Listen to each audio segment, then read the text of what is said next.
Good morning student. आज हम करने वाले हैं क्लास 7 एक्सरसाइज 3.3 स्टार्ट। कल हमारी 3.2 कंप्लीट हो गई थी।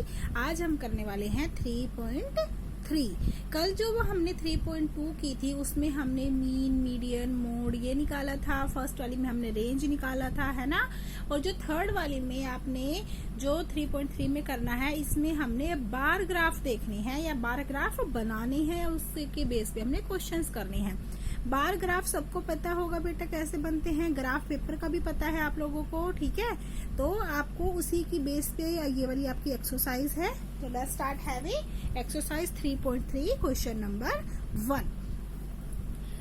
क्वेश्चन नंबर फर्स्ट है, use the bar graph to answer the following question. यानी बार ग्राफ को यूज करो और क्वेश्चन की आंसर्स दो। तो बार ग्राफ यूज करो तो मतलब इसका क्या है कि उन्होंने बार ग्राफ ना हमें बना रखे दिया हुआ है, हमने बनाना नहीं है, सबसे बड़ा। दूसरा क्या है कि जो बार ग्राफ आपको क्वेश्चन बुक सबके पास होगी, ठीक है, और बुक है तो उसके अंदर आप देखोगे कि जो भी आपको बार ग्राफ गिवन है या आप जो भी बार ग्राफ बनाओगे वो आपको ग्राफ पेपर के ऊपर बनाना है, फिर आपको वो कटिंग करके और अपनी फेयर कॉपी में पेस्ट करना है। ऐसा नहीं है कि आप पेन कॉपी लोगे और उससे आपने बार ग्राफ बना दिया। नहीं बेटा, ये बिल्कुल गलत होगा। ग्राफ पेपर लेना, उसके ऊपर आपने पेंसिल से अच्छे से ड्रॉ करना। 7th क्लास आपकी है, आपको बहुत अच्छे से बनाना आता होगा, और आपको वो कटिंग करके फेयर कॉपी में आपने पेस्ट करना है, ठीक है। और फिर उसके नीचे आपने क्वेश्चंस करने हैं जो भी आपकी कॉपी होगी। तो देखो, अगर आपको दिखाई दे रहा है तो ये बार ग्राफ हमें बुक में भी दिया हुआ है, मैंने यहाँ कॉपी में ड्रॉ किया है, ठीक है। तो ये आपने बार ग्राफ आपको ऐसे ड्रॉ करना है और इसी को देखते हुए हमने क्वेश्चंस के आंसर देने हैं। तो इसके फर्स्ट क्वेश्चन का फर्स्ट पार्ट है, which is the most important popular pet. जो ये क्वेश्चन है, जो ये बार ग्राफ बना है, ये हमारा पेट्स के ऊपर बना है और ये क्या है हमारा स्टूडेंट्स, ठीक है। और ये है हमारे पेट्स जो भी हमने पाले हुए हैं स्टूडेंट्स ने। तो which is the most popular pet, which is the most popular pet. तो इस बार ग्राफ को देखते हुए बताओ कि कौन सा जो पेट है वो सबसे पॉपुलर है। तो देखो, सबसे पहले क्या है हमारा डॉग। डॉग हमारा कितना है, 8 स्टूडेंट्स ने उसको पाला हुआ है। फिर कैट, फिर रैबिट, फिर हेमिस्फेयर, फिर अदर। तो देखो सबसे ज्यादा आपको दिखाई दे रहा तो देखो कैट है जो 10 पे गया हुआ है ना। यानी जो 10 स्टूडेंट्स ने सबसे ज्यादा पेट सब कौन सा है, कौन सा वो एनिमल है, कैट, ठीक है। तो आप आंसर क्या लिख दोगे, कैट, क्योंकि सबसे ज्यादा आपको 10 स्टूडेंट्स यानी 10 स्टूडेंट्स ने, 10 चिल्ड्रंस ने कैट को पाला है, ठीक है। तो मोस्ट पॉपुलर यही हुआ ना, तो आप इसका आंसर क्या लिख दोगे, cat.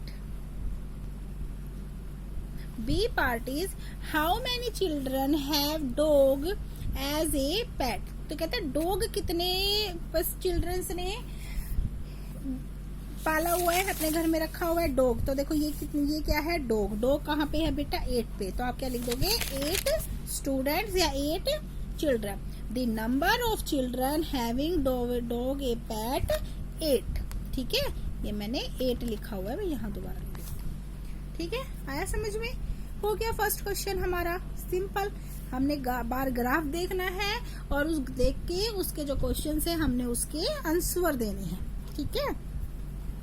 And the second question is, read the bar graph which show the number of books sold by a bookstore giving the 5 consecutive year and answer the question that follow। ये कहता है कि जो bar graph हमने आपको दिया हुआ है उसको अच्छे से देखो और इसके अंदर ये लिखा हुआ है कि कंजुकेटिव ईयर। कंजुकेटिव का क्या मतलब है, मैंने पहले भी आपको बताया है। कंजुकेटिव का मीन होता है लगातार, यानी जैसे 2000 ईयर है, 2001 है, 2 है, 3, 4 लगातार चलते हैं ना हमारे साल। मंथ है जनवरी, फरवरी, मार्च लगातार चल रहे हैं ना। डे है संडे, मंडे लगातार। ऐसा बीच में इनका गैप नहीं होना चाहिए, यानी लगातार जो चलेंगे। यानी जनवरी, फरवरी, मार्च आ गया तो ऐसा नहीं है कि जनवरी के बाद सीधा अप्रैल बोल दिया तो वो गैप आ गया। तो कंजुकेटिव नहीं होते, लगातार जो चलते हैं। मतलब कंजुकेटिव का मीनिंग ही क्या होता है, लगातार चलना, ठीक है। तो कहते हैं कि लगातार हमारे क्या चल रहे हैं, ईयर्स चल रहे हैं। कौन कौन, देखो इसमें ग्राफ आपको दिया हुआ है, ये देखो 1980, 89, 1990, 91, 92 एंड 93, देखो लगातार है ना सारी काउंटिंग। तो कहते हैं लगातार ईयर चल रहे हैं और हमने इस वाले ईयर में बुकें बेची हैं। तो देखो जिसमें 1989 में कितनी बुकें बिकी हैं, तो ये ना ये बेटा ये बड़ी जो लाइन है ना ये ऐसे बनी हुई है, ये यहाँ तक नहीं है। तो 1989 में देखो हमारा ये स्केल दिया हुआ है 100 का गैप है, यानी 100 बुक्स, 200, 3, 4, 5, 6 ये बुक्स है सारी की सारी, और ये क्या है हमारे ईयर्स है, ये बुक्स है। ठीक है, अब देखो 1989 में ये 100 और ये 200, लेकिन 200 से थोड़ा सा नीचे यहाँ लाइन लगाई हुई है, थोड़ी सी नीचे। ठीक है, बिल्कुल 200 पे नहीं है। फिर 1999 में बिकी है हमारी 500 बुक्स, देखो 500 के ऊपर है तो 500। 1991 में बिकी है हमारी 300, 1992 में बिकी है हमारी 200 एंड 1993 में बिकी है हमारी 600 बुक। ठीक है, हमने इसको ऐसे ऑब्जर्व करना है और हमने अपने क्वेश्चंस के आंसर देने हैं। तो फर्स्ट क्वेश्चन करें हम इसका। तो फर्स्ट क्वेश्चन क्या कहता है, about how many books were the sold in 1989, 1990, 1992। तो कहते हैं कि हमने आपको जो ईयर दिया ना, 1989 में कितनी बुक्स बिकी है, 1919 में कितनी और 1992 में कितनी बुक्स सोल्ड हुई है, ये हमने बताना है। तो देखो मैंने अभी आपको बताया था 1989 में बतानी है। तो बेटा ये 200 से ना थोड़ा सा नीचे है, तो आप देखो 100 से 150 बीच में होगा, 150 से तो बहुत ऊपर है, 200 से थोड़ा सा नीचे, ऐसे भी 1-2 पॉइंट। तो हम ना अप्रोक्सीमेटली लगा देंगे, यानी 170 या 180 या 175 या 185, आप अपनी मर्जी से, यानी वो है ना बिल्कुल कट। जब अपनी बुक में आप देखोगे ना, ऑब्जर्व करोगे, आपको पता चलेगा। जैसे ये वाली अगर 200 की लाइन है ना, इसे जस्ट 2 या 3 पॉइंट ही नीचे है।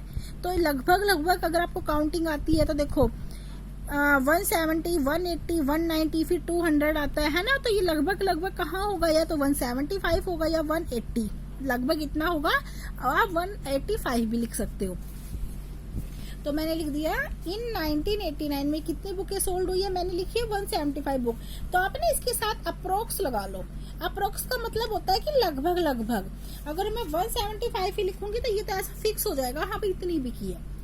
ठीक है, कई बच्चे क्या 180 भी लिख देंगे तो भी गलत नहीं होगा, क्योंकि इन्होंने हमें फिक्स नहीं दिया हुआ है, हम अपना सिर्फ अनुमान लगा रहे हैं उसको देखते हुए। 1990 में कितनी बिकी है, अब ये जो 1990 है ना, ये भी जो 500 के ऊपर नहीं है बेटा। देखो जैसे मैंने ये 500 है ना, इस वाले ये भी यहाँ पे इससे थोड़ा सा पॉइंट नीचे आया हुआ है, इधर है वो। आप अपनी बुक के अंदर ऑब्जर्व करना, बुक अगर आपके पास है तो उसके अंदर बनी हुई है। तो ये भी देखो 500 है, यहाँ पे अगर होता तो 450 हो जाता, इनका हाफ इससे ऊपर ही है वो। तो ये भी कितना हो जाएगा, या 470 या 475 नियर अबाउट। ठीक है, तो मैंने लिख दिया 1990 में 470 बुक्स। ठीक है, इसमें भी आप अप्रोक्स लिख सकते हो, यानी अप्रोक्सीमेटली का मतलब होता है लगभग। 1992 में 225 बुक्स। ठीक है, 1992 जो 1992 है, ये देखो ये क्या है, ये वाला जो 200 से थोड़ा सा ऊपर बना हुआ है।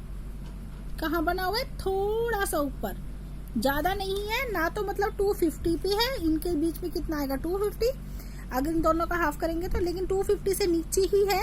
तो 250 से नीचे है तो हमें क्या लिख दिया मैंने 225। इसमें भी आप क्या लिख सकते हो, अप्रोक्स लिख सकते हो।